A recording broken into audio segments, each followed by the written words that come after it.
স্বাধীন হবার সুযোগ নিল না স্কটল্যান্ড। যুক্তরাজ্যের সাথে থাকার পক্ষেই রায় দিল দেশটির মানুষ।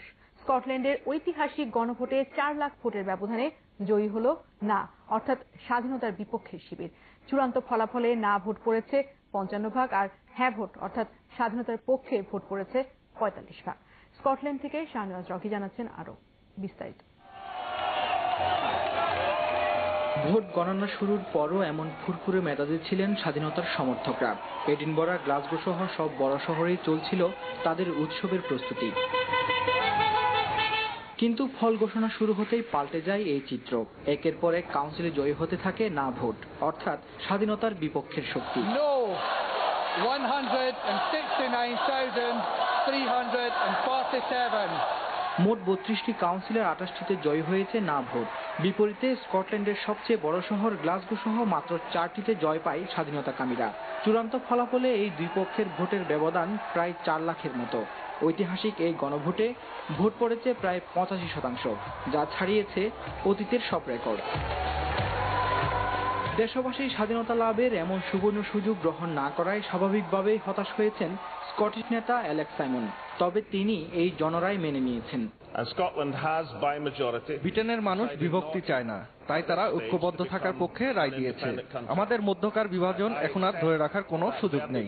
তাই আমি আমার রাজনৈতিক সহকর্মীদের বলছি, চলুন সব বিভেদ ভুলে ঐক্যবদ্ধ স্কটল্যান্ড গড়ে তুলি। স্কটল্যান্ডের স্বাধীনতার বিপক্ষ শিবিরের নেতা মনে করছেন, এই ফলাফলে স্কটিশদের অগ্রযাত্রা আরো গতিশীল হবে। স্কটল্যান্ডের সংখ্যাগরিষ্ঠ মানুষ না ভোটে রায় দিয়েছে, অর্থাৎ তারা একতাবদ্ধ থাকতে চায়। আমি তাদের এই সিদ্ধান্তকে মেনে নিচ্ছি। সেই সাথে সকল স্কটিশকে বলবো গণতান্ত্রিক প্রক্রিয়া মেনে চলতে। এদিকে স্কটল্যান্ডের এই গণভোটের ফলাফলে সবচেয়ে বেশি উচ্ছ্বাসিত ব্রিটিশ প্রধানমন্ত্রী ডেভিড ক্যামেরন। তিনি ঘোষণা দিয়েছেন, স্কটল্যান্ডের পার্লামেন্টের ক্ষমতা আরো বাড়ানো হবে। আমি বারবার বলেছি, যুক্তরাজ্য ভেঙে গেলে আমার হৃদয় ভেঙে যাবে। তা না হয় সব ব্রিটিশের মতো আমিও আনন্দিত। একতার পক্ষে রায় হয়, সব বিতর্কের অবসান হয়েছে। ভবিষ্যৎ প্রজন্মের জন্য এখন ঐক্যবদ্ধ যুক্তরাজ্য গড়তে হবে আমাদের। শুধু স্কটল্যান্ডই নয়, ইংল্যান্ড, ওয়েলস এবং উত্তর আয়ারল্যান্ডকে নিয়েই আমরা সামনে এগিয়ে যাব। নভেম্বরের মধ্যে স্কটল্যান্ডের শাসন ব্যবস্থায় সংস্কারের কাজ শুরু হবে বলে জানান ব্রিটিশ প্রধানমন্ত্রী। গণভোটের ফলাফলে যুক্তরাজ্যের অখণ্ডতা অক্ষুণ্ণ থাকলেও এখানকার রাজনৈতিক বিশ্লেষকরা বলছেন, যুক্তরাজ্য আর আগের মতো থাকবে না।